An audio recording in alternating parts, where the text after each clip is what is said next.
반갑습니다. 예린조합건설 대표 이종렬입니다. 네, 대표님, 건축은 평생 한 번 할까 말까 큰 프로젝트잖아요. 그래서인지 건축주분들이 제일 먼저 물어보는 게 평당 공사비 얼마인가요? 인데요. 이게 잘못된 질문이라고 하셨죠? 예, 맞습니다. 사실 이 질문을 하는 순간부터 건축주는 아무것도 모른다고 봅니다. 왜냐하면 평당 공사비라는 단순한 숫자이고 건물 규모나 용도에 따라서 변하는 건축물입니다. 그러면 평당 공사비가 단순한 계산으로 나오는 게 아니라는 말씀인가요? 예, 그렇습니다. 예를 들어서 건물 면적이 100평이라고 가정을 했을 때 공사비가 3억, 단순 계산으로 평당 300만 원입니다. 근데 여기서 중요한 게 빠져 있습니다. 그 3억 안에는 뭐가 포함되어 있는지에 따라 결과가 완전히 달라지는 겁니다. 공사비 자체가 정해진 기준이 아니라는 건가요? 예, 맞습니다. 시공사 입장에서 공사비는 건축주랑 계약한 금액을 의미하는 거고, 건축주 입장에서는 설계비, 각종 인입비 안에는 전기, 수도, 원인장 분담금, 또한 감리비 외 부가세 같은 것까지 포함해서 계산하는 경우가 많습니다. 그런데 이게 딱 정해진 게 아니라 말하는 사람마다 다 다르게 해석할 수 있습니다. 그럼 같은 건축물이어도 누가 어떻게 계산하느냐에 따라 공사비가 달라진다는 거네요? 그렇습니다. 사람마다 성격이 다르듯 시공 방식이나 부대 비용, 자재 선정에 따라 공사비를 산정하는 방식도 다 다릅니다. 그래서 무작정 평당 공사비 얼마인가요? 라고 물어보면 건축주가 원하는 정확한 답을 듣기 어려운 겁니다. 그럼 대표님, 건축주가 시공사에게 평당 공사비가 얼마인가요? 라고 그래도 많이 물어보잖아요. 네. 그럼 시공사는 어떻게 대답하나요? 먼저 현장 여건, 건축주 재정 상황, 설계 도면의 난이도, 마감재에 따라 달라질 수 있다고 말씀드리고 싶습니다. 또한 단순한 건축 시공비가 아닌 총 사업비를 말하는지 먼저 파악해야 된다고 봅니다. 그럼 같은 건축 공사인데도 이야기하는 사람에 따라 금액이 다르게 들릴 수도 있겠네요? 네, 맞습니다. 특히 부가세 같은 경우에 포함해서 말하는 사람도 있고 빼고 말하는 사람도 있습니다. 그래서 같은 건축물이어도 듣는 사람 입장에서 혼란스러울 수밖에 없습니다. 결국 건축주가 제대로 알아야 불필요한 시간이나 비용을 낭비하지 않는다는 거군요? 네, 맞습니다. 건축 초보자 입장에서는 이런 개념들이 낯설고 어렵게 느껴질 수가 있습니다. 미리 공부를 하고 기본적인 개념을 알고 나면 쓸데없는 시간과 돈을 낭비할 일은 줄어들 것입니다. 그럼 대표님, 건물 면적도 단순히 몇 평이라고 생각하면 안 되는 건가요? 당연한 말씀입니다. 건축 면적이라고 해도 기준이 다를 수가 있습니다. 건축 허가를 받은 면적이랑 실제 공사 면적, 그 중에 발코니나 필로티 같은 공간이 포함될 수도 있고 아닐 수도 있고, 또한 그 중에 지하층 면적도 마찬가지라고 봅니다. 그럼 건축 면적을 어떻게 계산하느냐에 따라서 평당 공사비가 달라질 수밖에 없겠네요? 예, 정확합니다. 그래서 평당 공사비라는 많은 개념이 명확한 기준이 될 수 없다는 겁니다. 말하는 사람마다 다 다르고 계산하는 방식이 다 다르기 때문입니다. 대표님, 그러니까 정리하자면 평당 공사비라는 게 공식적으로 정해진 개념이 아니라 그냥 시장에서 관행적으로 쓰이는 말이라는 거죠? 예, 맞습니다. 예를 들면 자동차를 산다고 하면 차 한 대 얼마입니까? 하고 물으면 차에 따라 가격이 천차만별입니다. 또한 경차와 외제차에 따라 가격이 다르고 옵션을 어떻게 넣느냐에 따라서 다 다르게 됩니다.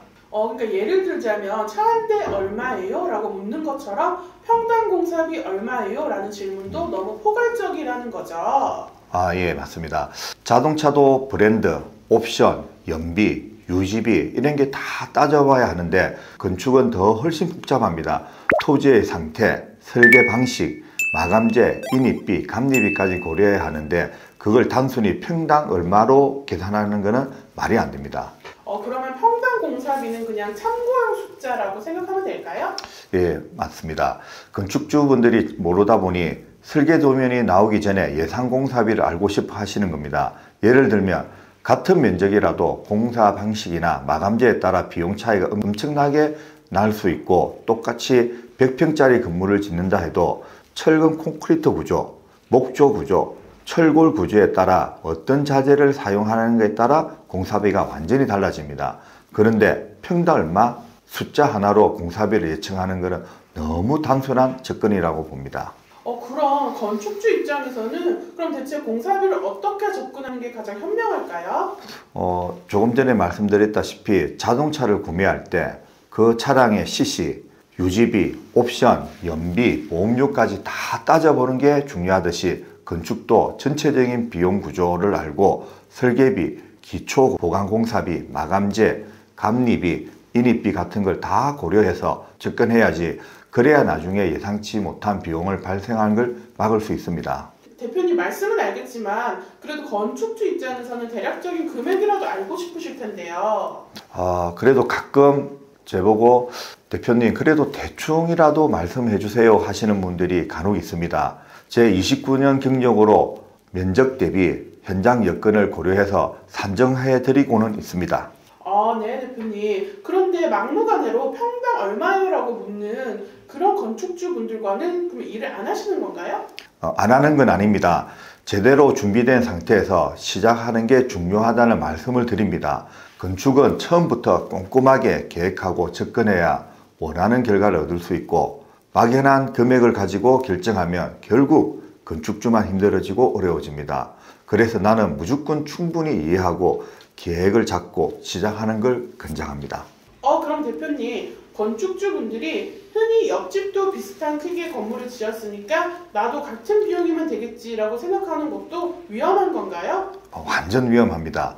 건축은 똑같은 면적이라고 해서 공사비가 같을 거라는 건 보장할 수 없고 같은 시공사가 시공하고 같은 자재로 마감하고 같은 구조로 지어도 현장 조건이나 인허가 문제, 추가 공사 범위에 따라서 비용이 얼마든지 달라질 수 있습니다.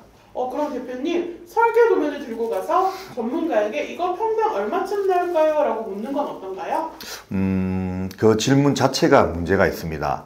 건축 경력이 오래된 사람이라도 현장 여건을 고려하지 않고 단순히 도면만 보고 판단하는 건 아니라고 봅니다. 그럼 대표님, 건축주 분들 중에서 나는 평당 300만 원 했어. 그걸 들은 다음에 자금 계획을 세우는 경우도 있잖아요. 그런데 막상 견적을 받아보면 400만 원 나오는 경우도 있다고 하던데요. 그렇습니다.